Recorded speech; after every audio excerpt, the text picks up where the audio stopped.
Dag sê, hoe gaan dit vanmôre met julle? Ek hoop dit gaan met julle net so goed soos met my. Maar van julle weet nou al, maar hierdie Saterdag begin ek my loopbaantjie as 'n omroeper op WKD radiostasie en julle gaan nie glo nie. Weet, okay, dis 'n streaming radiostasie, so ons saai landwyd uit, wêreldwyd uit. Lekker in Afrikaans en al die klas wat ek in so het. Jy weet, my programmetjie se naam is Op Pad met DR. Ja, en die slogan is kontroversieel, maar nooit verveeld.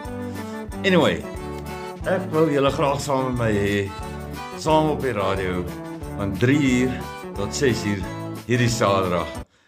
Maak my dag, en ek sien julle daar. Okay, heerlik, geniet dit.